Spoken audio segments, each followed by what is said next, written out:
I'm Lisa Otis, the president of the Menomonee River area chapter of Wild Ones. And Wild Ones is a national nonprofit organization which focuses on native plant landscaping, biodiversity, and restoring, protecting, reestablishing native habitats. We are a nationwide membership with about the numbers keep going up. I think it's 7,700 the last count I saw nationally. Our chapter alone has about just shy of 150 members. So we are green and growing. We were talking about COVID and positive things, and absolutely a positive thing we saw was a big rise in membership. Plant sales were very successful these past couple of years. So we have people that are looking at it and they are embracing at least trying to learn about native plant gardening. So again, this meeting is being recorded. So if you do not wish to be seen nor heard, you can leave the meeting at any time or mute yourself, mute your video. We will be posting this to our YouTube channel. So tonight's agenda, pretty basic. We'll talk a little bit about some chapter business. We do have an open position on our board, some upcoming events, and tonight's program, as well as what we're going to look forward to in April. So here's our website, menomoneeriverarea.wildones.org. That is our chapter website. And for those that are newer members or people that are not familiar with our group, there are two main hubs to look up information programs. That would be our chapter and also Wild Ones, the national website, and that is simply wildones.org. And they have posted on their website a lot of links for YouTube videos because they, of course, also have been doing webinars and virtual meetings. So a lot of good stuff out there. And members only site has additional things such as access to the quarterly journal, which is an award-winning publication. And access to members only programs, though a lot of things are becoming much more open to the public. National did put together some garden designs, native landscape designs that are free to the public. You can go to the general website, wildones.org, and look those up. They're really worth looking at. It's a fantastic set of plans that they put together. On our website, you can see our program schedule for 2022, the link to our YouTube library, our Facebook link, and we have started to post on Instagram. So if you are into social media, please go out there and like us, add comments, refer to interesting things that you have found on the, oh my goodness, that you might have found and would like to share with others. Also, we're getting into higher activity time, which is great.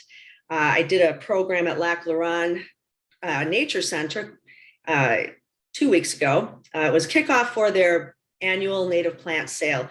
The room was packed. It was great to be in front of a live audience.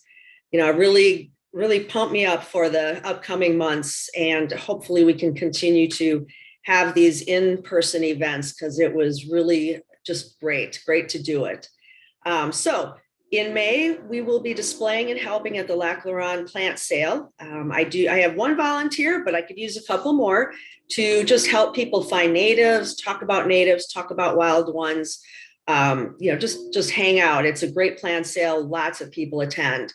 And then we have our plant sale, the Wild Ones annual native plant sale in June, the whole month of June. And I need volunteers for that. It's pretty simple. We don't have to do as much work as we used to. We're just there to be at the exhibit and then also in the hoop houses to help people find plants, talk about wild ones. So please consider spending some time volunteering with your organization. And let's see, open board positions. We filled the secretary position, yay. Barb Hunt, one of our members, has stepped up, and between her and her husband, who is going to help with some of the technology side of things, she's going to fill the secretary position. Now, with that being said, I'd like to also tell Barb Walter, funny that we're gonna have two Barbs in the secretary position. Want to let her know how grateful we are for the 20 plus years of service that Barb has devoted to Wild Ones as our secretary.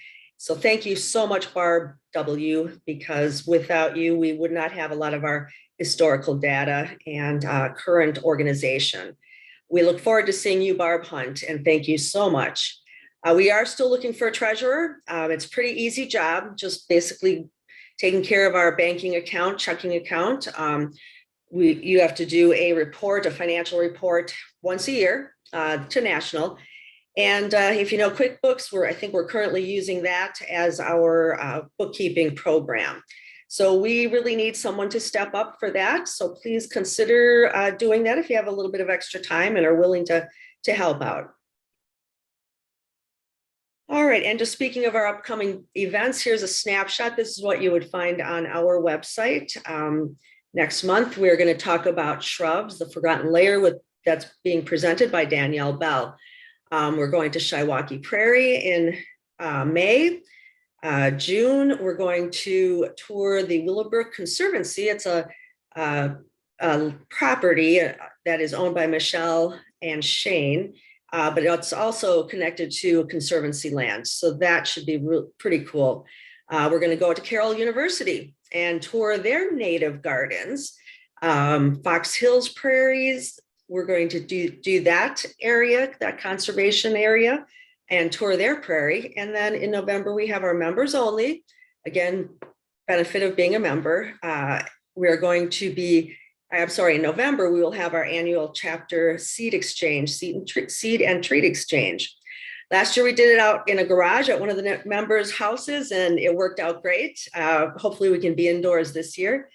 And then I did forget one thing. October, we're going to have a special workshop to demonstrate seed harvesting, and it'll be at one of our members' yards, actually our VP, John Michael's yard. Mary Jane Swedberg and Carolyn Larkin are going to help out with that.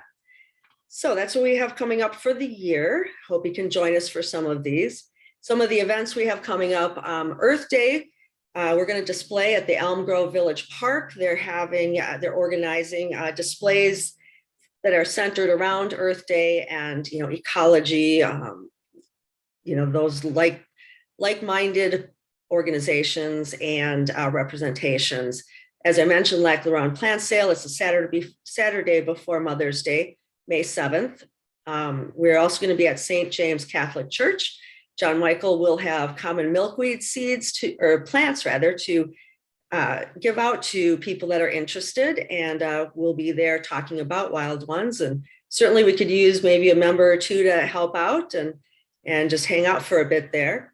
June will be our native plant sale. Again, 40% off to all Wild Ones members, and we do need volunteers for that. I'll be presenting to the Elmbrook Garden Club June 6th, which I'm looking forward to. We'd like to get those master gardeners on board with native gardening, native landscaping.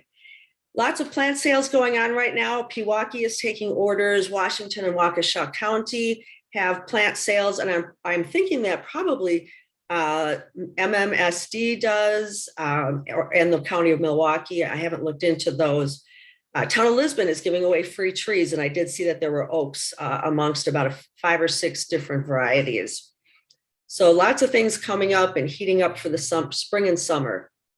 So coming up in April, we have the Forgotten Layer, native shrubs in the landscape. This is with Danielle Bell. She's a member of Wild Ones. She developed a business, Native Roots Designs. She's also one of the designers of the Wild Ones Milwaukee garden plans. And that presentation will be on the 20th at 6:30. That will be another Zoom presentation. And then we move out in May to Shiawaukee Prairie and start our outdoor programs. All right. What I wanted to say was we will take questions after the presentation. So jot down if something comes up while Brad is talking with us, and we can address some of those questions in a Q&A afterwards. So without further ado, I'm sorry, I forgot to hand off to presenter label there. But but I'd like to introduce Brad. Brad Herrick holds a BA in biology from Luther College and an MS in ecosystem studies from the University of Wisconsin, Green Bay. He is ecologist and research program manager at the University of Wisconsin-Madison Arboretum. Since 2013, he has been studying the effects of jumping worms on plants and soil interactions, susceptibility of habitats to invasion, residential gardens, and potential control mechanisms. He has been interviewed about jumping worms for various periodicals and news outlets such as The Atlantic, New York Times, Science News, and Vox. And Brad, you'll have to tell me what Vox is. I've never heard of that publication. All right, so Brad, you can take it away. All right, thank you, Lisa. You're welcome. Yeah, Vox is primarily an online news source. They publish all sorts of content, current events, and stories of interest. All right. Yeah, thanks, Lisa, very much for that introduction. And I'm going to share my screen now. Let's see.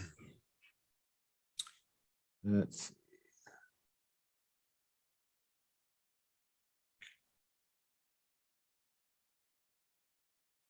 All right. Lisa, does that look okay? You can see my screen? All right, excellent. I've been doing enough of these talks now where usually there's no technical issues on my end, but you never know. All right, so this evening we're going to talk about jumping worms, which in the days before COVID, I gave a lot of in-person lectures, and I would always ask the audience sort of who knows about jumping worms or who knows that they have them in their garden. Can't do that here, but I'm guessing that most of you in this group, given that it's a Wild Ones group, are familiar with jumping worms or at least invasive species in general. And this is just a new invasive species that unfortunately is in Wisconsin, in the Midwest, and spreading pretty rapidly. So we're going to kind of talk about what are earthworms, the basics of earthworms, how they affect the environment, a little bit about how to identify jumping worms versus other earthworms that are very common in the landscape. And then, of course, we'll spend most of the time talking about these new jumping worms, how, why we should be concerned, how they impact our gardens, plants, how they're introduced, and then kind of wrap up with maybe some options for what we can do to slow their spread or control them if we have them in our garden or on our landscape. So to start from the very basics, what is an earthworm? These are pretty simple organisms.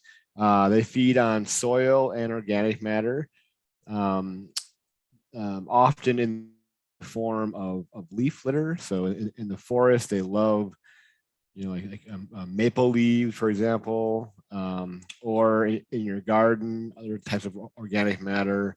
Jumping worms, for instance, love mulch, compost, those kinds of things.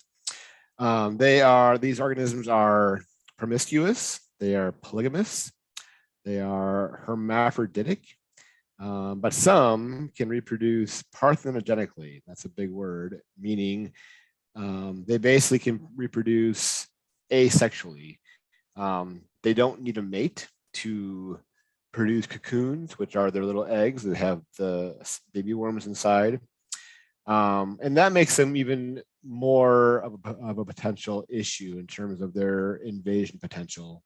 In theory, if you have one mature adult jumping worm, in a year or two, you could have a robust population with just that one adult because they don't need a mate to produce offspring. So in earthworm biology, we talk often about three specific functional groups. And these functional groups are simply defined by where a species of earthworm spends most of their time. And it has to do with what layer of the soil profile do you find them in most of the time. So earthworms that we find on top of the soil amongst the organic matter, like the decaying leaves, or any sort of even topsoil. These are called the epigeic, and they're the litter dwellers. So they're literally just in the litter, not usually in the soil. And then when you move down, these are the endogeic species, and they are in the topsoil, several inches down into the soil sometimes, but they're spending their time in the soil. They're not really migrating up to the top surface out of the soil. And then you guessed it, we have a third group that are the deep dwellers, the subsoil dwellers. These are called the anisic or anicic earthworms. And a common one that we've all seen or heard of is the common nightcrawler, often used for fishing bait. Those are sort of the classic subsoil dwellers. They can burrow down several feet. And in fact, they can overwinter as adults below the frost line. And so often when we see large adult earthworms pretty soon here in the spring when it's warm, those are going to be the Lumbricus terrestris, the common night crawlers that are reemerging from their burrows after a long winter's nap to feed. And that's kind of one of the misnomers that I talk about with jumping worms, is that jumping worms, and we'll talk more about this in a little while, you don't find early in the spring because they are not around. They're an annual species and they all die off in the winter. And so if you're seeing big ones, they're likely this common nightcrawler that are emerging from their deep burrows.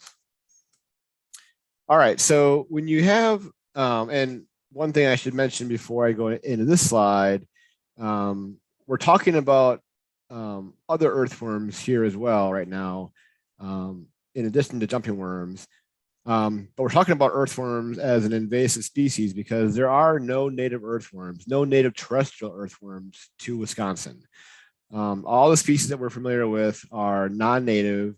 They come from areas in Europe. They've been here since time of settlement.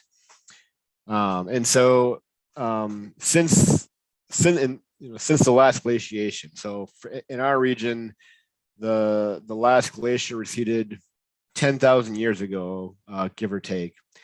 And so any earthworms that were around previous to that were killed off from the actions of the ice age of the glacier. So, which means that our ecological communities that evolved since the glaciation did so in the absence of earthworms. And so that they were never part of the ecosystem as we know it now.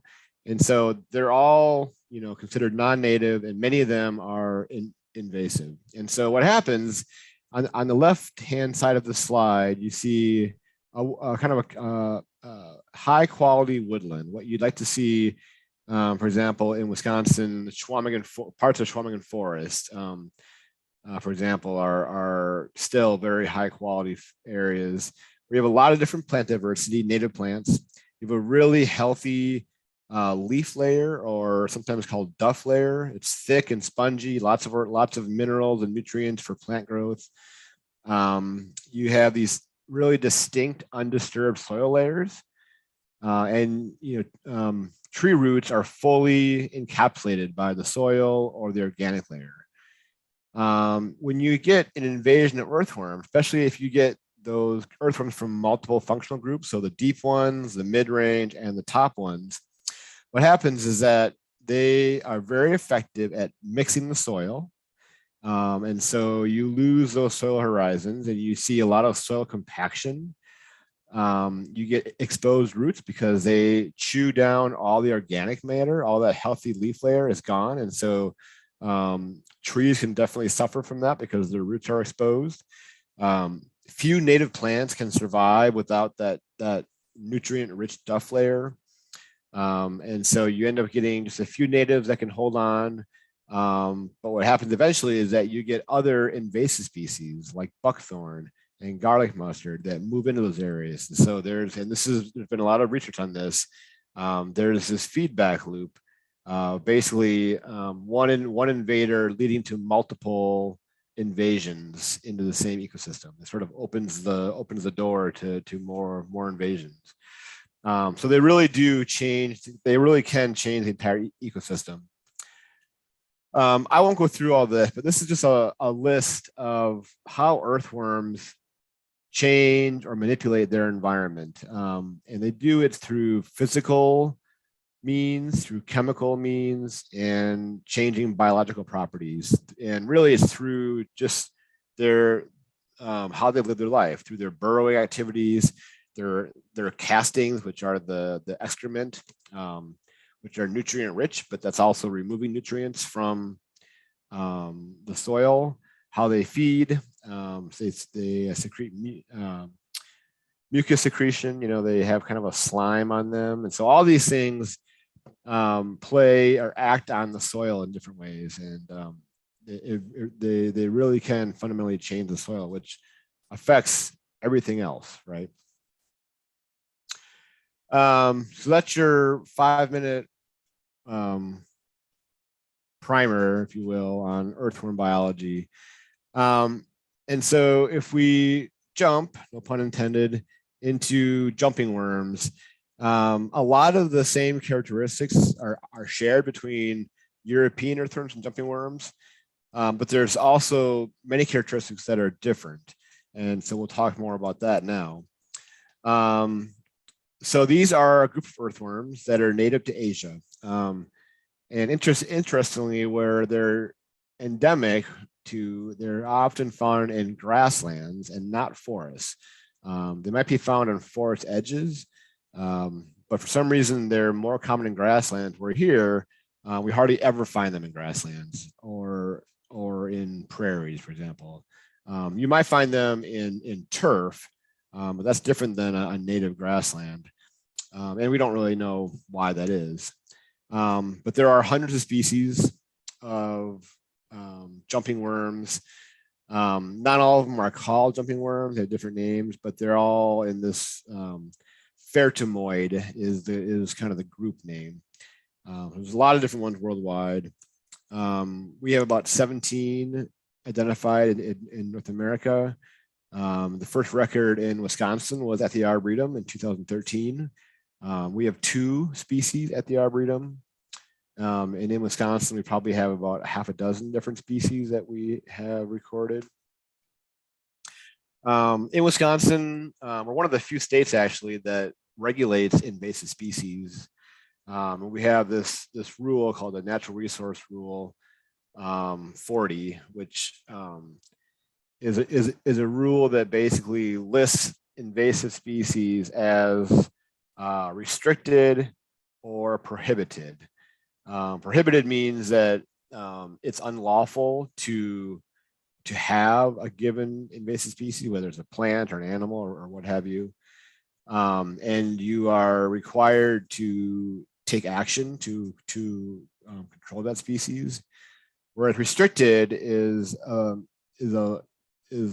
category that means that the species is likely widespread.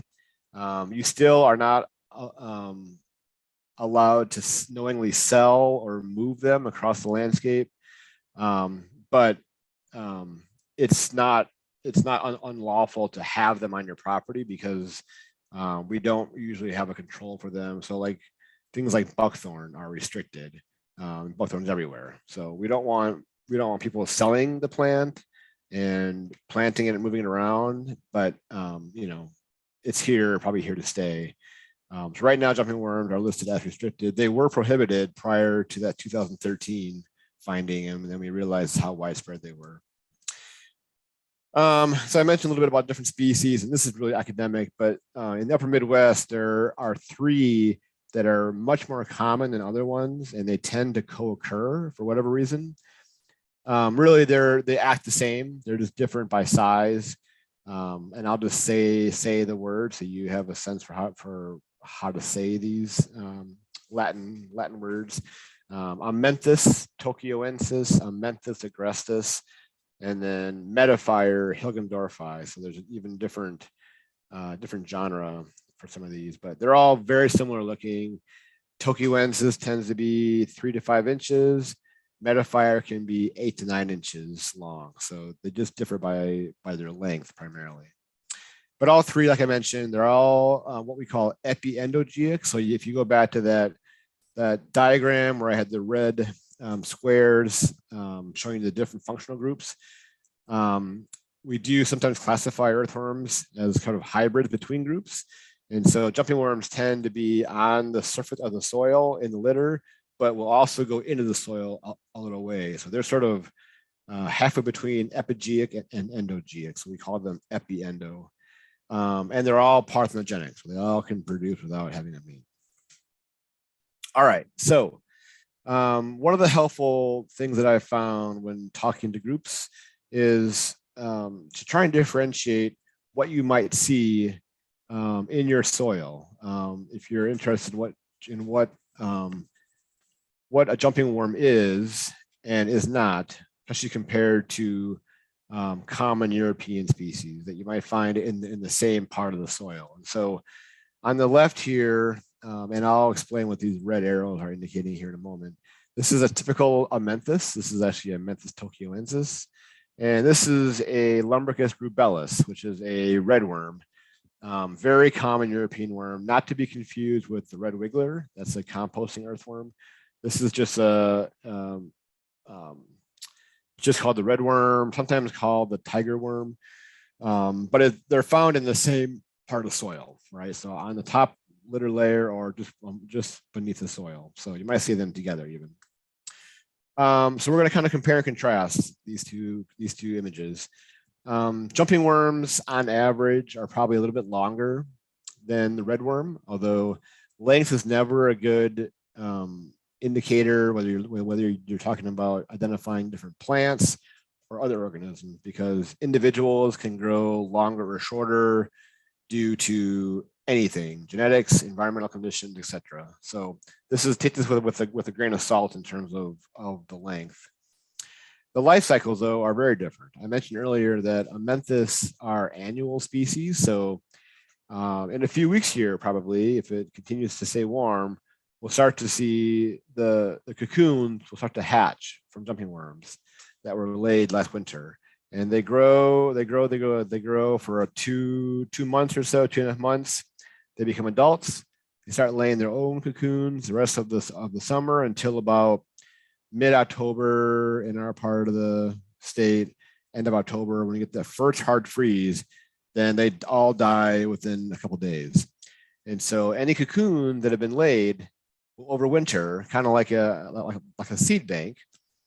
And then that's the new generation for the next year. Whereas other European earthworms can also lay cocoons, they do, but they can also overwinter.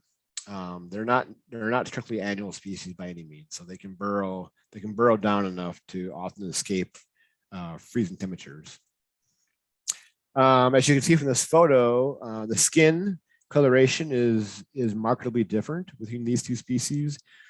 Jumping worms tend to be kind of on the darker end of skin, a little more brown, especially on their backside. Their dorsal side is brown compared to their underbelly, which is a little more white. And rubellus is kind of a reddish brown, kind of what you think of as a typical earthworm. And the skin, the texture, or not the texture, but the rigidity of the skin is different. So jumping worms have a pretty rigid skin. So earthworms will kind of, if you pick an earthworm up, they'll kind of lazily wiggle around, maybe around your finger. Jumping worms are very spastic. That's why they're called jumping worms. And that rigidity allows them to kind of thrash more. So they're not as wiggly. They're more of a thrashing movement. And their tighter skin allows them to do that. So these red arrows now are pointing at a structure, an organ called the clitellum. And this is the reproductive area of an adult earthworm. This little ring that you see kind of near the head of earthworms. And this is a great indication of a jumping worm when they're adults. So on jumping worms, their clitellum is this milky white, you can kind of see from this arrow, milky white ring. And it's a true ring, so it's annular. It goes all the way around the body in a complete circle. It's kind of a whitey, milk white. It can be red at times, but usually it's milky white and it's smooth. So it's not raised up the body. It's just continuous along the body. And it's close to the head. You can see how close it is to the head. This is the head here. So it's only about 13 segments from the head, whereas every other earthworm species that you're going to encounter, any European species, has this clitellum that's raised. You can kind of see it's a little bit of a bump. It's kind of pink and red, similar to the body itself, and it's not a full ring. It's actually a saddle shape. So if you flip this earthworm over, you'll see that the two ends of the clitellum do not meet in the middle. And it's kind of hard to see here, but it is not nearly as close to the head as the jumping worms, about a third of the way down the body. So all those things are great indicators of or traits that you can use to determine what kind of earthworm you have, whether it's a jumping worm or just your more run-of-the-mill European earthworm. And here I mentioned a little bit nerdy about how many segments from the tip of the nose to the first ring of the clitellum. Those of you with microscopes and that are interested in this can grab an earthworm, count under the microscope how many segments to the first segment of the clitellum, and then you can be sure of what you have. All right, and then behavior. Everyone that's familiar with jumping worms understands why they're called jumping worms. They're very active, especially when they're disturbed. I'll show you some videos here in a moment. They can be very snake-like. They can thrash around. Whereas other earthworms, they can be wiggly for sure, but they're not thrashing. They're not really snaking away. They might kind of inchworm away sometimes, but usually they're just kind of wriggly without any sort of appearing of sense for what they're doing. They're not trying to actually get away from you necessarily. And then lastly, I think here is one more. Yeah, one more. Second to last, the castings. So the castings are the earthworm excrement, and they're full of nutrients. They're often used in vermiculture, but their structure is one way to determine what earthworms produce them. And so even now, if you go in your yard, all the snow gone, and you look for a soil signature that looks like coffee grounds, very small granularity, very loose. And if it's kind of a complete layer in areas, that's likely to be jumping worm casting, which means that at one point or time or another, you had jumping worms that were producing those there. Where every other species of earthworm are going to make much more dispersed casts, different sizes, probably little mounds here and there. They're not going to make this uniform layer of castings. That's a great way to tell them. Even if you don't have the earthworms or you don't see earthworms and you see the soil structure, you know that you probably do have them or have had them. And then another creepy sort of indicator of jumping worms is that they will also, besides jumping and thrashing, they also can drop segments of their tail, kind of like some lizards can do to escape predation. That only happens usually when they're handled roughly, but it happens quite a bit. Where other earthworms, as far as I know, aren't going to be doing that. So I mentioned the soil. Here's a good example of what I mean, I think. Hopefully this comes through in the PowerPoint for you all. This was a single photo taken several years ago at the Arboretum, right at an area where we knew the invasion front was. So the left-hand side shows soil that's been worked over by jumping worms. These are castings, kind of a, if you can tell, kind of a uniform layer, dark castings on the surface. And on the right-hand side, where the jumping worms were moving, that's soil without jumping worms. But it had other species of earthworms. And you can kind of see maybe little casts here and there. So it had a lot of earthworm behavior, but it looks very different, right? The soil is mostly intact, just with little beads of casting. So that's what we're talking about when we talk about coffee grounds and a uniform casting layer.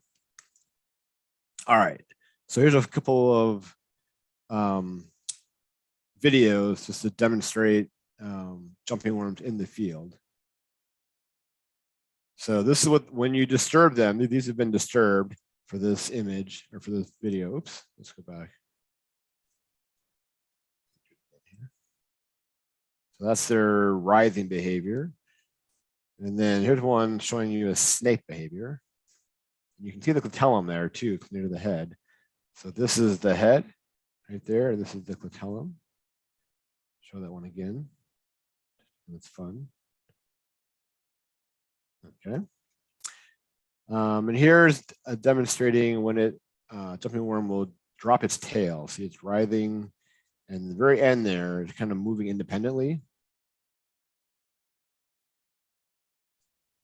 And there it goes. It's completely broken off. Now, I often get the question, has that earthworm produced a second earthworm? And the answer is no. That it is moving. It's just a nervous system reaction. And it has not produced two earthworms. But it also, from what we know, doesn't harm the earthworm. They can, we think, still produce cocoons and whatnot. So it seems to be just some mechanism to escape predation. We're kind of guessing at this point.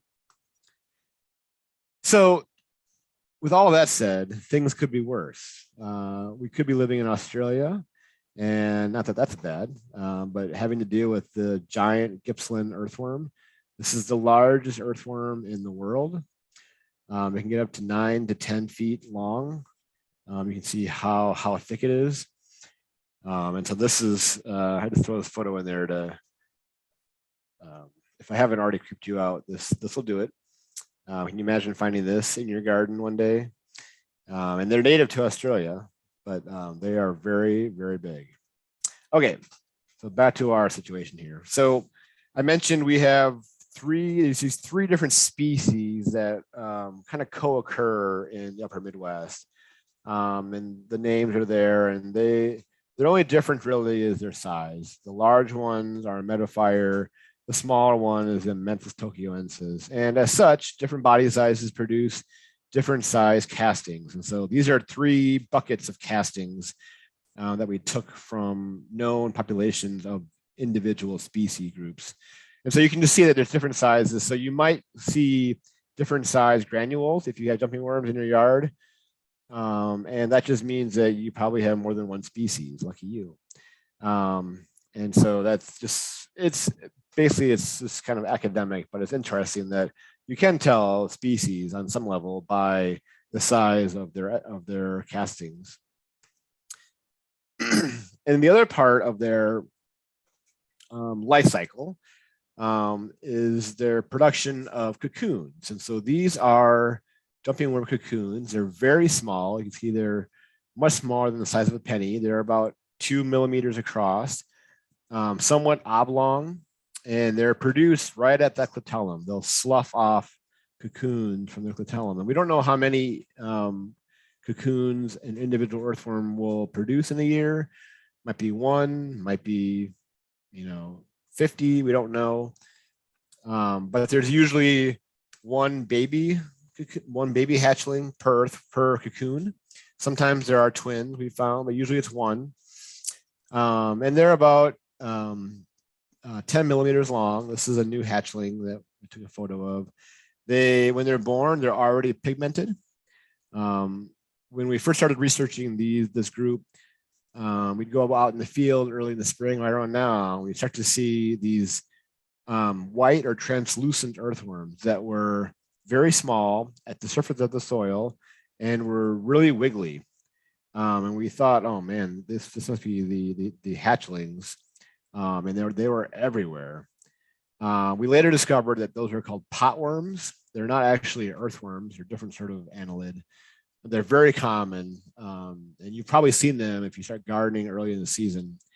We know that they're not those because jumping worms are pigmented at the beginning, whereas other earthworms are not. So It's unlikely actually that you would see a hatchling because they're very small. They look like soil. When I see them, it's often in the leaf layer, in the really moist leaf layer under leaves. They could be hanging out. Otherwise, we don't see them until they're older. All right, so all that said, why should we be concerned?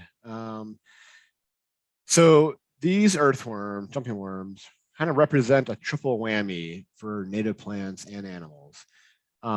European earthworms, especially in forests, we'll talk about the difference between forests and gardens here in a moment. When we talk about natural habitats, post-glaciation, these habitats did not evolve with earthworms. And so European earthworms themselves have been very, very destructive in northern forests. Major decrease in native plants. And then we mix in the high number of deer on the landscape that we all know love to chew our favorite native plants, from trilliums to orchids, you name it. And now we have a third concern, jumping worms. And while they share some characteristics of European species, they are fundamentally different in how they manipulate the soil. And we're just starting to learn about some of these differences. But so we have kind of a three-headed monster now. When we talk about disturbances in our forests, specifically our oak savannas. These earthworms, they eat a lot of organic matter in the forest, which are, that organic layer is really important for native plant growth. We see a lost native plant diversity and subsequent increase in exotic invasive plant species that further reduces native plants, right? And we see fundamental changes in soil nutrient dynamics, amount of carbon in the soil, and all those have implications on plants. Not all bad. Some native plants do just fine. Things like jack-in-the-pulpit seem to thrive anywhere. A lot of native sedges actually go gangbusters after earthworms have come through, but it's to the detriment often of a diverse assemblage of plants. So that's in the forest. That's like our native habitats that we're really concerned about. And as gardeners, whether you're strictly a native plant gardener or many master gardeners like to incorporate ornamental species and other horticultural varieties. We've been told forever that earthworms are actually good for your soil. They're good for your garden. And so isn't that the case? And like with a lot of things, the answer is yes and no. Especially urban gardens, even large scale agriculture. We often are working in soils that are not always healthy at the beginning. They need amendments. They're compacted, or they're heavily clay. Here in Dane County, we have a lot of clay soil, and so they really need amendments in order to grow flowers, to grow crops. And so earthworms are one of those amendments that can really help break up the soil, especially again these night crawlers that dig deep burrows. They create tunnels that allow air to reach the roots. They allow water to infiltrate through the soil better to reach those plant roots. Like I mentioned, these earthworms eat a lot of organic matter, like dead leaves, grass clippings, even the soil themselves. And once they have digested this material, they produce castings that are high in nutrients. And because of how they are burrowing down and creating these tunnels in the soil, they're bringing those castings with them. And so they're distributing the castings kind of throughout the growing area of the soil that the plants can eventually take up. And here you go. So these are the plant nutrients, classic ones: phosphorus, calcium, nitrogen, magnesium, all very important for plant growth. And these castings are rich in them. However, that's what some European species can do. The ones that burrow deeply, even burrow marginally. And that's helpful. But again, I mentioned that jumping worms are fundamentally different in some of their behaviors. And so if you recall, we know that jumping worms are not burrowing deep. They're staying at in the litter area, or maybe they'll go down a couple of inches in the soil. But so they are not effective at aerating the soil, at moving nutrients around, at reducing compaction, at helping to infiltrate water. They're not creating those burrows. And in fact, because they're working and reworking the same area of soil, they can actually create really loose soil that may not hold water well. It can dry out, and it's highly erodible. We found, especially in forests or any sort of garden on a slope. You get a heavy rain, and we'll see a foot of casting at the toe of a slope where it's just washed away. And so you're washing away topsoil, you're washing away the nutrients that the earthworms have produced, but not distributed. And so you're actually seeing a potential loss of nutrients from the soil. And, in terms of gardeners, trying to establish native plants or any plants in a garden area or any kind of area that has this coffee ground like soil, it can be really difficult. We have problems at the Arboretum here in Madison of establishing native plants in areas like this. There's nothing for the roots to hold on to. And so it can be a challenge to work in this kind of soil. And you can think of it as like a quick release fertilizer in terms of the nutrients. I kind of already talked about that, but one of the main differences with jumping worms is that they are this annual species, and so their whole life cycle strategy is to reproduce like crazy during the year, mature as fast as possible, shed as many cocoons as possible, eat as much as possible before you die. And so by the end of the season, September, October, they are at their highest abundance, and they are really churning over that organic matter and creating a lot of nutrients.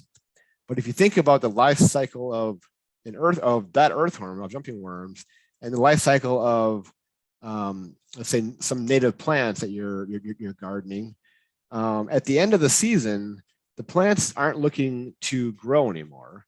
They're not really looking to take up more nutrients.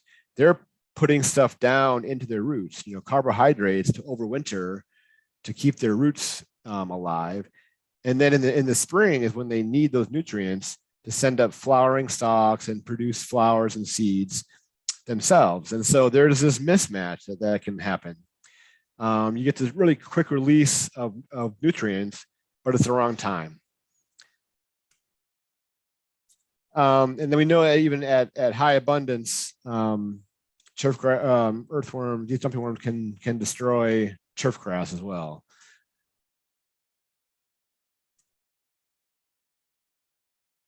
And there are instances where we've seen that jumping worms will eat plant roots, especially we've seen it in nursery settings, the fine new roots. And so they have the ability to really become a problem, not only in our garden, but in our lawn, as well as in sort of container gardening. All right, so I'm going to run through these next few slides pretty quickly here. Where are they coming from? How do they spread?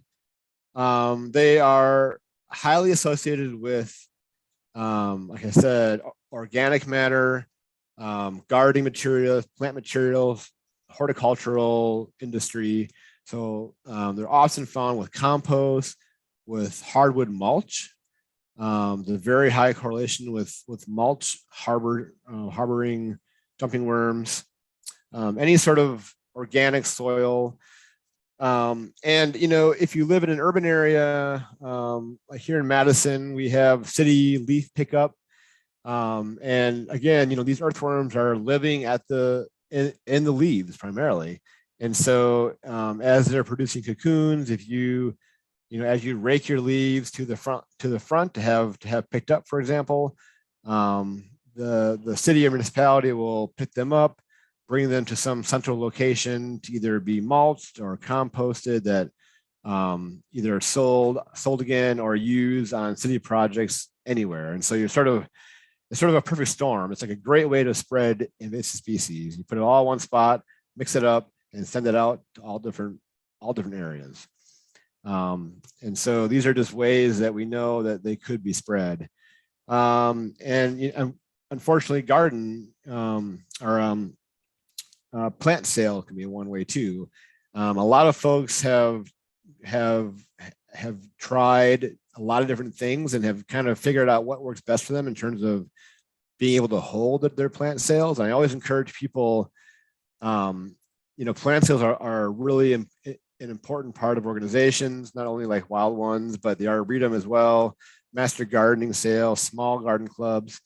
And there are a variety of ways that you can still hold plant sales and feel confident that you're not inadvertently spreading this invasive species. And we'll talk a little bit about what some of those are in a moment. But the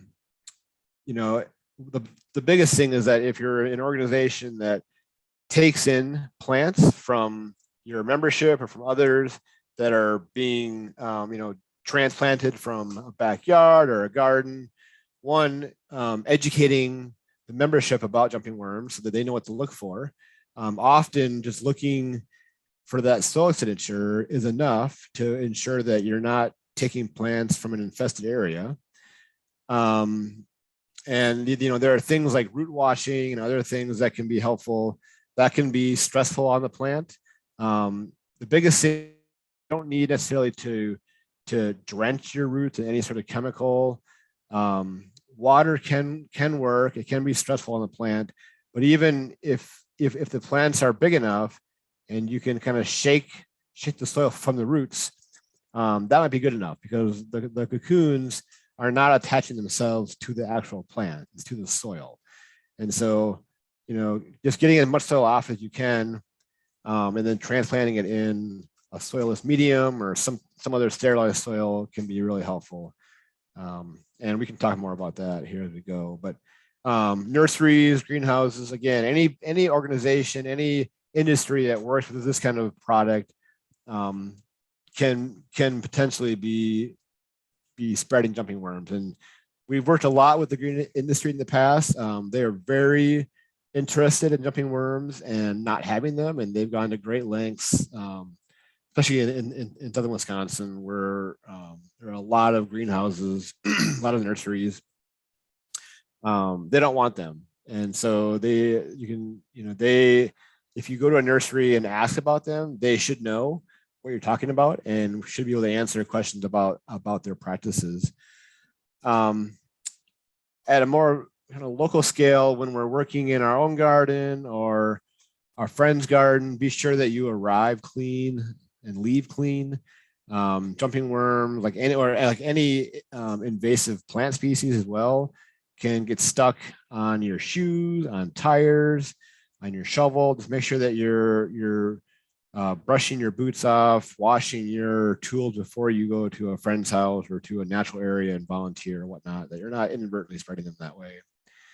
And then, of course, fishing has always been a major way that earthworms in general have been spread around the landscape. So it's illegal to sell jumping worms in Wisconsin as bait. But it's really easy to get them into Wisconsin through the internet. You can buy them from all over the place for under a variety of different, taglines, if you will, of why you would need them. But jumping worms don't make good bait, from what I've heard from people that have tried, since their behavior is they thrash around so much. And so it can be difficult to use them anyway. So not a good idea. In the interest of time, I'm going to fast forward through this. It's a little bit of a survey that we did in Madison. Basically what the survey was going into people's backyards with permission, obviously, and sampling their garden and their lawn just to see where jumping worms were on the landscape in this metro area. And we found jumping worms were in gardens, they were in lawns, in forests, but not prairies. And likely because prairies are often dominated by grasses or and some forbs, but it's a much different organic source. Especially prairies that are burned aren't going to have that organic duff layer. And so we think it's just not a real palatable food source for jumping worms. We don't really know that, but that's sort of a hypothesis. And there was a strong correlation where jumping worms were found in someone's garden if they had mulched. Almost all the gardens that we found them in had been mulched with some kind of wood mulch. And so that was just a correlation. So let's move on to the last few slides here of what can we do, right? So we have developed with the DNR and the green industry a list of what are called best management practices. And they're pretty self-explanatory, frankly, and they're similar with any sort of invasive species. So the first one is just understand what you're looking at. Watch for jumping worms and signs of their presence, and educate others, yourself and others, to recognize jumping worms. And listen to this talk or watching the video at a later date, you have become educated. You understand what jumping worms look like, what to look for, when to look for them. That's really that's really the most important thing. And it seems simple, but it can be overlooked. Just understanding what you're looking for and signs of jumping worms can be really helpful. The other ones can be a little more tricky. So only use, sell, plant, purchase, trade, landscape, and gardening materials and plants that appear to be free of jumping worms. That's obviously easier said than done. But basically what this means is do your best to, by understanding what to look for, then you are empowered to know when not to sell something, when not to buy something or plant something that looks suspicious. That's kind of what this is saying. Ask questions at your local gardening shop about material that you might buy. And then only sell and purchase or trade compost that was heated to appropriate temperature. So this one deals with commercial compost industry in Wisconsin, and many states have a very similar statute. So composters are in Wisconsin, certified compost are required to heat their compost piles to 131 degrees Fahrenheit for at least 3 days. And that's just standard protocol to reduce harmful fungi or bacteria.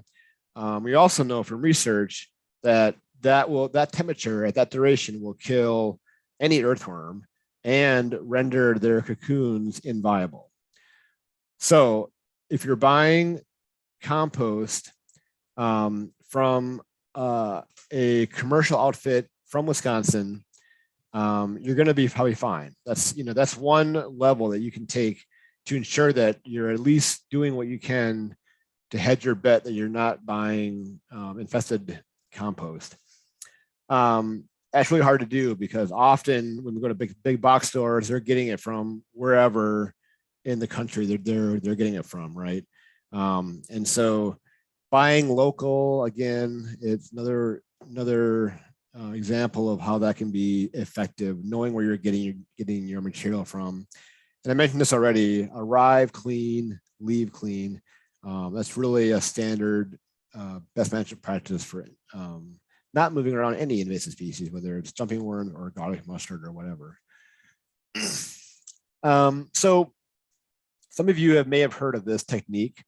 One way that researchers sample earthworms and that anyone can do is through a mustard pour solution. And it's literally what this gentleman's doing here. We get a 1/3 cup of dried mustard powder and we mix it with a gallon of water. And this can be done in your backyard if this is not a control mechanism per se. It's more to identify, hey, what do I have in my yard? Do I have jumping worms or not? If you think you have them and there's a really small infestation, like a brand new one, then you can use this technique. And what it does is that you pour this solution into the ground, and after 10 seconds, 30 seconds, a minute, any earthworm will come to the surface. And then you can physically pick them out of the ground. You can dispose of them, or you can count them, look at different species you might have. It is a way you could get rid of jumping worms over time if you have a really small infestation and you caught it early. It's very inexpensive.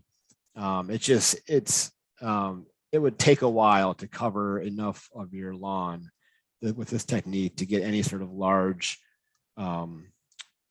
invasion. So, but it's a really interesting way to learn about what earthworms you have on your property. And I'll show you a video here of what it looks like. So we've cleared away all the leaf litter. So we have a good soil contact, and we just poured some of the solution over there, over the soil. You see it right away. You see there's one in the bottom left coming up, middle, see the clitellum. So jumping worms come right away because they're at the surface already, remember? So they're already close. And so you can obviously almost just pick them out of the ground without doing anything, usually. But if you don't see them, but you see they're casting, then you can use this mustard solution to see how many are there and to get rid of them. So we know in terms of control options. So this is what everyone wants to know about. Heat right now is probably the most effective way of getting rid of jumping worms because it gets rid of the earthworms, but also their cocoons. The issue with this is that we don't have a great way of applying heat at any sort of scale. If you're managing, an oak savanna with fire, that's one thing. But if you're working on your, 30 by 30 square foot garden in your backyard, you probably don't want to burn it, especially if you're living in the city. Some people have tried torching different areas of their yard. I'm not going to suggest any of that, but if you do try it, let me know how it goes. So, heat will work. It can also be in the form of solarization, which I'll talk about in a moment here, which some people are trying. So I mentioned this already too, back to compost. This will work. This heat will work in compost. So if you make your own compost from your own material, if you can get the piles to 131 degrees Fahrenheit for at least 3 days, that's not, or actually, I'm sorry, to 104 degrees Fahrenheit. We know that it takes less than what the statute indicates. 104 degrees Fahrenheit for 3 days will kill cocoons and earthworms. So the trick is there to keep turning that pile, getting it to that heat, and make sure that the heat is uniform. That's why you turn it so that all parts of the pile gets the same heat. And then you should feel confident that you've done what you can and that you can use that compost. I mentioned fire will significantly reduce the viability of jumping worm cocoons. That's not always applicable. There is some new research about a naturally occurring fungus. It's called an entomopathogenic fungal called Beauveria bassiana.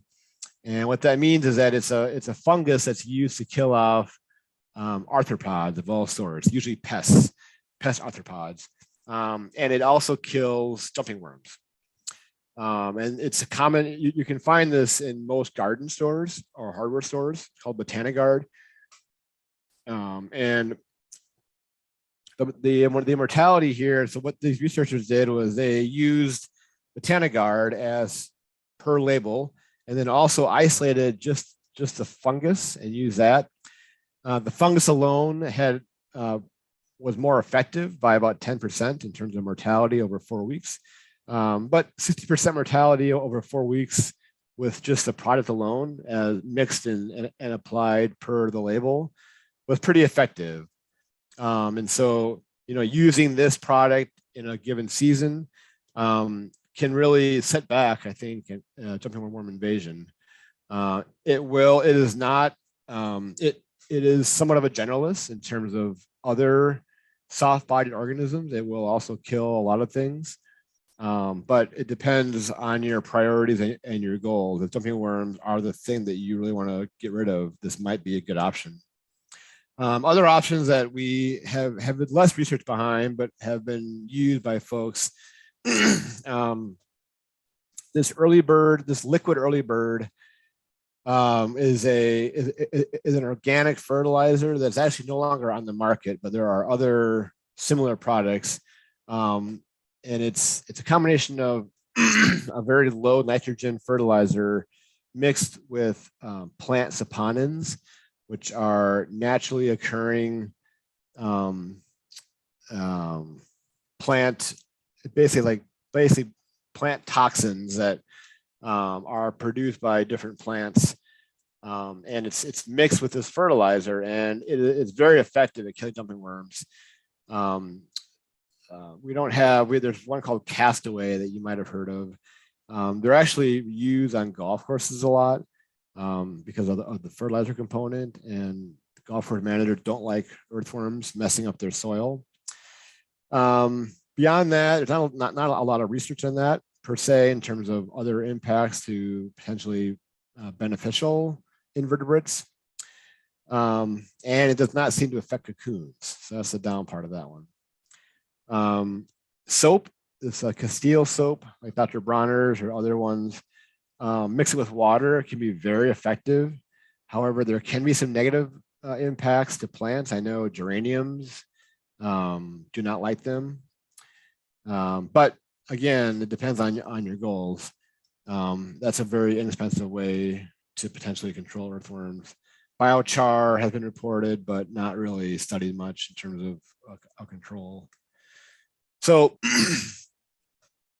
besides some of those things that you can do to either ensure that you don't get jumping worms or that you reduce their numbers, is to consider using less wood mulch on your garden. Again, it's kind of a damned if you do, damned if you don't situation, right? Like wood mulch is really important to retain moisture and nutrients for your garden, but it's also a food buffet for earthworms. That's their food. And so if there's a way to reduce the amount that you use, that might be one option. Getting this mulch from a source that you trust, asking nurseries about their sources. If you can produce your own wood mulch or use friend wood mulch that you trust, that's great. Maybe using different types of mulch, pine needles, hay, native grass mulch. There are some places that will sell Indian grass mulch or big blue stem mulch that are likely to be less palatable forms of organic matter for earthworms. And then experiment with some of this heat application, whether it's torching, using steam, solarization. So what I mean by that is using a clear plastic and producing kind of a greenhouse effect in that top inch or so of soil where most of the cocoons are. If you can do it, right about now, early spring before they start to hatch, if you have an appropriate yard, this would be probably south facing, open sun. Otherwise, if you don't have that, you might not get as much heat under that plastic to do any good. But it's an option for some people. And this is my last slide here before a resource slide. I just want to, some people in this group that are listening or watching this might have participated in this project.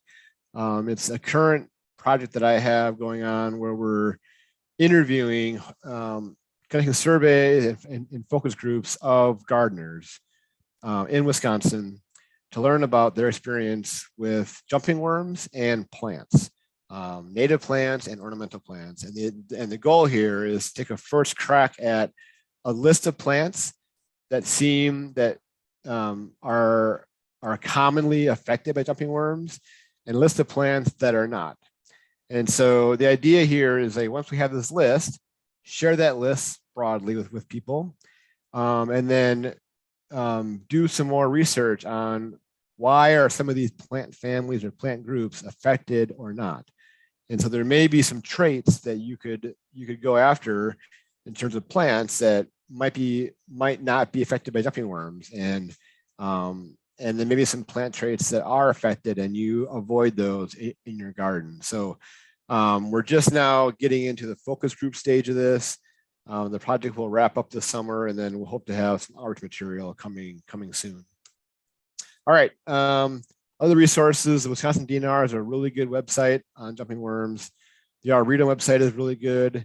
And then general earthworm information, how to do the mustard pour can be found at this Great Lakes Worm Watch. It's out of Duluth. It's a really great website to learn all about earthworm biology. And with that, Lisa, I am finished. Well, thank you, Brad. A little bit, sorry. That was very interesting, extremely interesting. And thank you for tying it into how it applies to native plants. That's obviously that's what our focus is here. Yeah. And who'd have thought earthworms? I thought they were non-native, that they were okay, but they're better than jumping worms, but right.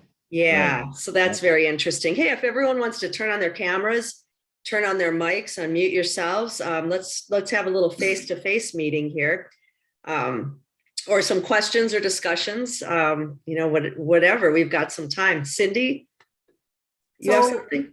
Yeah, I remember a couple of years ago, I think the DNR was taking reports. Is there a map of showing points where jumping worms have been reported? Yeah, that's a great question, Cindy. So the DNR was collecting information early on just to get a handle on how far these had spread. I don't know if they still are or not. We do have statewide data, and there'll be a map forthcoming on that. Basically, they're found in, I think it's safe to say, all counties in Wisconsin now. More specific than that, I can't really tell you.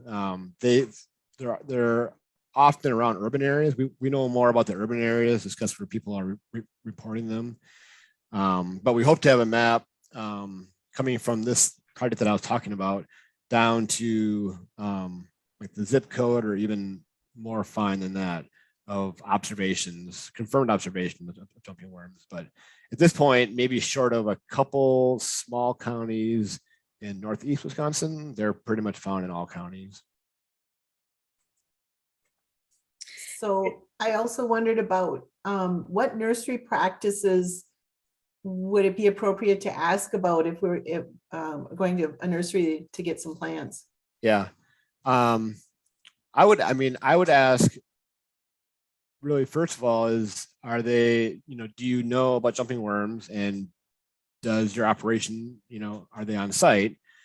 And not obviously in an accusing way, but just as general knowledge, and then say how, are you sure that how do you keep your pile separate from, if they do, basically just asking them to tell you to confirm that their products are clean, not infested, and they should be. There's lots of ways to do that. It's going to be different at each location given their operation structure, but if they've identified areas that they don't have jumping worms, well, let me say this. For example, some of the things that we've done is we've moved. We no longer put any plants that we bring in. We no longer put them on the ground, especially in any area that we suspect have jumping worms. So we put everything on pallets. So there's no soil contact with potted plants or trays of plants. Just because we know that jumping worms can crawl in and out of those products. We will put down a layer of landscape fabric underneath those pallets. So there's an extra barrier there. And those are the kind of things that nurseries that have jumping worms or are worried about them should be doing. And those are pretty simple things, just keeping them elevated off the ground. Things with the compost pile can be a little trickier because necessarily they're on the ground. But sometimes they have like cement slabs where they have wood mulch products. Really just asking them, what are you doing how do you know that they're not jumping worms in there? Really, I mean, like make them tell you why their products are clean and what they're doing. And they should be, comfortable with that. They should know So, about that. what about, if you're using a soilless plant mix? Does that make a difference? So I think that's a good option, actually. Like that is not going to be, I don't think, it's a very hospitable environment for earthworms. And so, I think that would, if you can purchase plants that are in a soilless medium, or if you're transplanting into that, I think that's a great option. And that, that's a lot less work than, trying to sterilize a lot of soil to plant into. So yeah, that is a good option, I think. So field grown, there would be that potential if you're getting plants, maybe shrubs and things like that. Yep. Annuals would be something different, or if they were just growing out young perennials or something, but field grown would actually be a problem, possibly. Yeah, that's where you want to make sure that you know where they came from, and okay, yeah, if they're being dug up from a field, you got to know the history of that site, and the person that is digging them should, hopefully understand what to look for in terms of the casting layer or the jumping worms. So unless they can confirm that it's all clear and clean, I would be suspect. I probably wouldn't want to plant one in my yard unless I could see it first and talk to the person. I'd be much, and at the Arboretum now, we've discontinued that practice of allowing folks to dig up plants and bring it to the plant sale. We only buy wholesale plants from a few nurseries. And then I will do kind of a once over inspection of just the top of the soil in each pot, looking for that granularization. And I've never found any problem in the last 5 years with any of our potted plants that we brought in, or plant trays from nurseries. That's not always an option for groups, but there's I think it's still very doable to have folks dig plants. It's just a matter of education and understanding what people should be looking for. So would you say then, like, dividing hostas, should the roots be washed, or are you thinking that just shaking the soil off would be adequate? Yeah, I think if you can, especially with hostas, which are pretty hardy, right, to Right. transplant, they might be able to withstand a little bit of a rinse too. But as long as you get that soil off, and if it's through shaking, that's fine, because the cocoons, like I said, like they're sticking with the soil. They're not able to stick to anything else. They're not like they don't like retain water like that, so they're not able to adhere to anything. Yeah, if you can shake the soil, whack it off or whatnot, take a glove and just knock it off. I think that's actually a good practice, and I would be confident that would be something that would work well. Yep. And wouldn't that be kind of applicable to both sides of it? If you're digging plants to shake off the soil before you, transport them, whether you repot them, put them in a plastic bag, whatever. And then when you buy plants, shake off the soil. If you can, rinse it if it's not too delicate. Would be a good precaution on that end as well. Yeah, if they're being transplanted at the beginning into like a soilless medium, you're probably okay. But yeah, right. If you're getting a plant from somewhere that you're not sure of, there's no problem with doing it on the back end. It's like, hey, I'm not sure about this. I'm just going to whack the soil off and then replant it quickly. And like that's encouraging. I've stayed away. I go past people who have sales, and I'm like, no way, I'm not going to take a chance. But Yeah, and it's like Cindy, like you mentioned earlier, like it is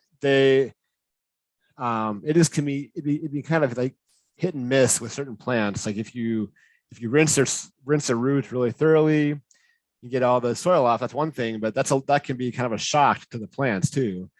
Hostas, that they can survive anything, it seems like. So but other plants can't. And so Native plants can be a little finicky, right? yeah, Yeah. a little delicate. Yeah. But yeah, I mean, I think if you can, knock the soil off the roots, if that's a possibility, like honestly, like I would do that. I'm still planting at my house, getting plants from plant sales at the Arboretum, and it's I don't get all the soil off, but I get enough off, and I can see the soil it's not anything to worry about. Like if I were to see a real granular soil ball that when I lifted the plant up, like half the soil fell off, I would put that plant back and not plant it for sure. So it's kind of it's a lot of that, I guess. Yeah, it's interesting when you mentioned about jumping worms and how they affect native plants. They're putting off the nutrients, the castings at the wrong time when native plants need it. And the relationship between native plants and other insects, native insects, etc., fauna, they're adapted to each other. I mean, what a great example of why we want to try to always go native, because the adaptation is there, and one thing supports the other. It's a very really close symbiotic type relationship. Right. Yeah. Yep. So Brad, do you have any grad students working on worms now? Yeah, there's a bunch of students working on different aspects. Right now we have one student and probably a couple other ones coming on that are looking at the mycorrhizae relationships, which is really something that needs to be done. That's the more we're learning about the fungal associations of these plants with the soil, we're learning how key that is. And how do jumping worms, if at all, change that association, and what does that mean for nutrient uptake of plant roots across native species? So that's one area that we're kind of diving into. And then also we have a student that just is wrapping up her master's degree, and she looked at the impact of or how some amphibians and reptiles interact with jumping worms. And so she was looking at toads and then and snakes in the field. And what she found was that it was interesting. Toads eat earthworms in general. It's definitely a food source. And they would attack jumping worms and other earthworms at pretty similar rates. So they would at least like grab them in their mouth and mess around with them, see what's going on. But they were not successful at eating jumping worms versus other earthworms. And we don't know why. And these were like lab trials too, where they had like an option. They had a jumping worm, and the student would videotape their interaction, and they would grab it, and it would like thrash around and spit it out, and it'd just be like, I don't know what to do with this thing. And then the common nightcrawler, they would grab it and just down the hatch. It was incredible.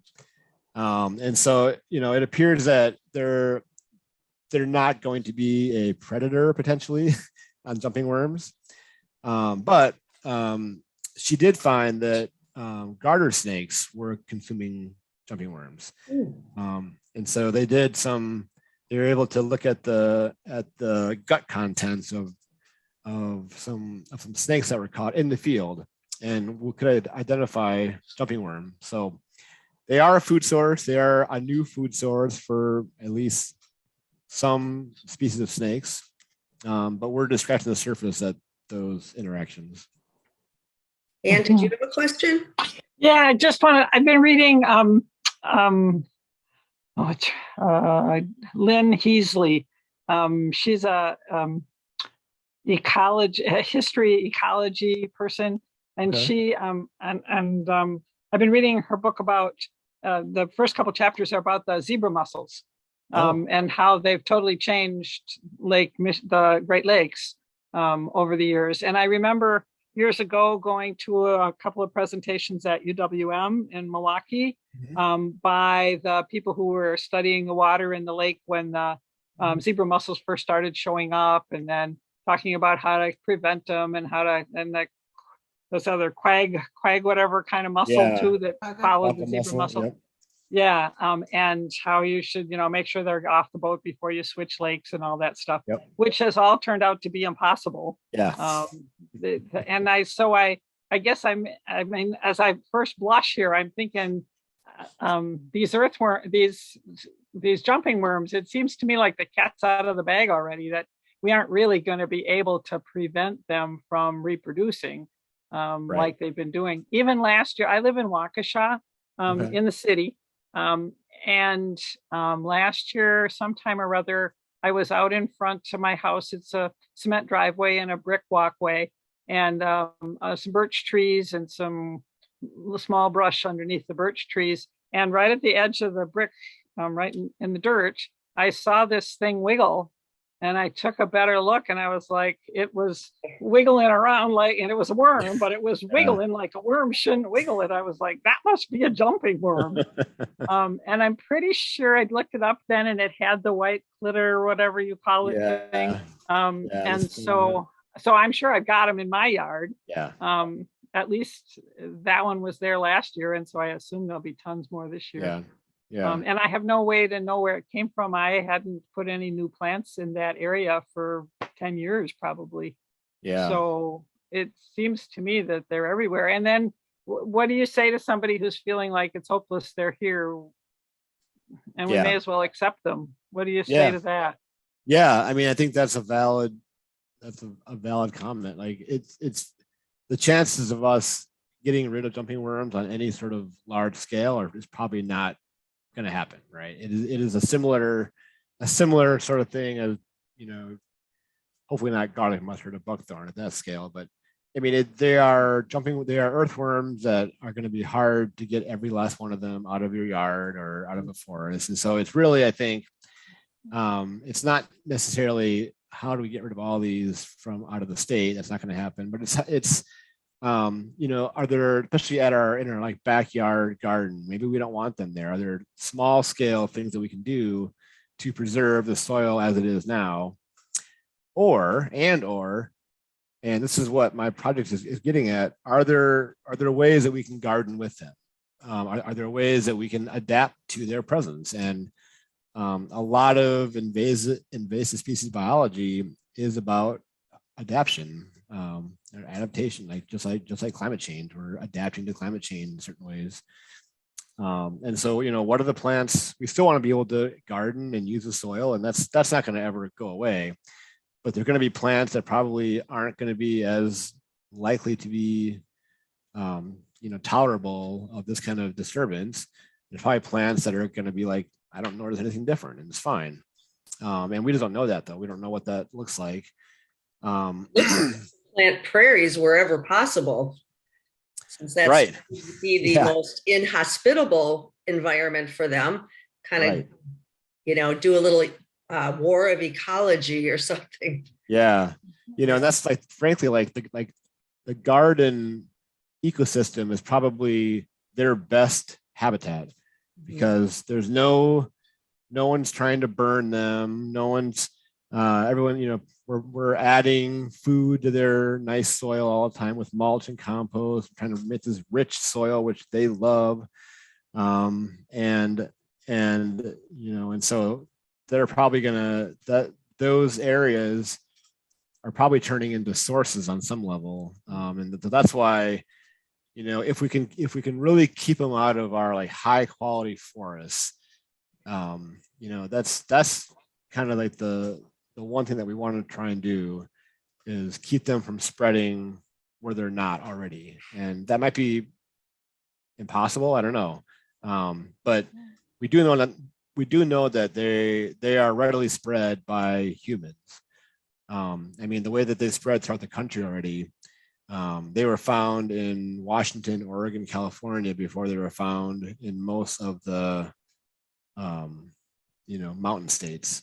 And so they just get around like any other invasive species. And so if we just kind of understand what we're working with and try to not spread them ourselves, they don't move very far in a given year. So Going back to the heat and burning, just thinking yeah. of prairies and natural fires and persistence. So I have one of those kind of torches, and I use that on garlic, mustard, and buckthorn in the yard. Propane, tank with a torch on it. I mean, doing something like that across, your ground, how much heat needs to be there? Like when am I potentially getting rid of jumping worms as I'm, torching the garlic mustard? Oh, for sure. Yeah. So I mean, I mentioned this like 104-degree temperature over 3 days. That's more of a passive sort of way to do it. But if you have a high temperature, it'll be instantaneous. It will, especially with earthworms for sure, but even cocoons, they're not going to be able to withstand a torch for more than a couple seconds. But it's still a lot of ground to cover. With have an acre. You can hit that pretty well. With that torch, pretty easily. Especially before everything grows in early spring, and of course you have to use it carefully. Obviously, if it's very dry, there's a lot of leaf here, and I have kind of just a crazy natural yard. So bring on the torch then. Yeah, well, and this is the time to do it. Like if you can do it during the dormant season, that's the time to do it. Yeah, get rid of the cocoons. Yeah, definitely. Awesome. And this is Anne again. When you talked about they like the upper level, right? Like they like leaf litter and that sort of stuff. Yep. And that's true for both the jumping worms and the European worms. No. So the one. Go ahead. There are some European earthworms that also like to be on the top layer, but the ones that we're familiar with, like the nightcrawler and the redworm, those burrow down more. So jumping worms are pretty unique in that sense that they only stay in the leaf litter or the top couple of inches of soil. And you got me thinking about what's his name, Talamy, who's the big proponent of Talamy. Yep. Yeah, of oak trees, right? And wanting us to let the oak litter sit there. He wants us to let the litter sit there because so many of his insects are happy to use it in their life cycle. So if we burned away all that surface leaf litter that he wants us to have, we might get rid of our jumping worms, but then we don't have that habitat that he's talking about saving. Yeah. So what I would say to that is, I think, what to remember is that fire in oak savanna systems was a regular occurrence. I mean, oak savannas need fire. But what we can do and what we do as land managers is, create refugia. So we're not burning the same oak savanna every year. We're burning it every number of years, or we're only burning half at a time. So we're always leaving some unburned patches exactly for that reason, for the Lepidoptera and the other arthropods that are using that leaf litter. Absolutely. Yeah. And, oak leaves are, while jumping worms will eat them, it's definitely not as easy to them for them to consume as it is like maple leaves or basswood. So it's possible that they're less likely they would be found in a strictly oak savanna just because of the leaf litter is not as palatable. I don't know that for sure. I don't know any research, but anyways, yeah. So that is, it's, yeah, I mean, Doug's right, but I think also, using fire is important for other things in oak savanna system, plants for one. So by doing it smartly is the thing. I've found that sometimes you have to do things that are not perfect, maybe a little on the undesirable side in order to create a better big picture habitat. Yep. Yeah, that's whatever you're looking at, and any tough. That can be really right. tough. Yeah. Any sort of management that you do on a landscape will always hurt some species and help others. And so that's why the more that you can mix up the timing, the type, if you can really mix up what you're doing on your landscape, you're going to maximize the diversity in general. That's why we don't, at the Arboretum, for example, we're not into single species management, because that will always select against a group all the time. But if you can mix up what you're doing, that'll hopefully maximize the general diversity. Mm-hmm. So Brad, you mentioned a program that citizens can get involved in as far as, effects on certain plants, fauna. How could someone connect to that? Would they contact the Arboretum or? Yeah, so that project is already ongoing. So we're not looking for any new volunteers right now. Okay. There will hopefully be, once we have the data from this project, we hope to do another project kind of building on this, so digging more into specific plants. But what I do hope to have at the end of the summer is results from the project that I want to share far and wide and get input on from folks like you. And so look for that. I'm kind of keeping a list of groups that I've spoken to, and can reach out when we have information. Yeah, please feel free to reach out to Wild Ones. We're okay. Absolutely happy to help however we can. Let's see. I thought I had one other question, but I can't think of it now.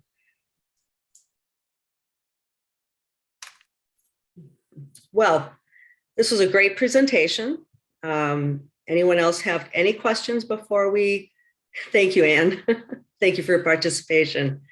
These can be kind of tough to do, especially now that we're 2+ years into it. But Brad, thank you. That was really informative, and we appreciate your efforts for sure. And I just thought of the question I wanted to ask. Now, you've been looking at jumping worms since 2013. How long have they been around? How long have we been aware of them? Yeah, and approximately. And because I feel we're still growing native plants, growing beautiful, nursery plants, etc. Yeah. So the jumping worms, they've been around, confirmed in 2013, but they were here before that for sure. Okay. Like most invasive species, we don't catch them until they're somewhat established, unfortunately. So the only thing I know of is we were seeing them probably in 2010 at the Arboretum. Okay. We just didn't know anything about them. And so, I think it's safe to say they've been in Wisconsin for at least 12 to 15 years, probably, depending on where you are, or even longer. We just didn't know. Well, as I said, at least during that time, we still do have native plants. We still have we have native habitats, and it's a lot, credit to the Arboretum, to groups like Wild Ones, Prairie Enthusiasts. There's a lot more popping up. So we'll keep going, right? Just like battle buckthorn and honeysuckle and garlic mustard, teasel and phragmites. We'll keep battling. The labor of love, right? And keep adapting.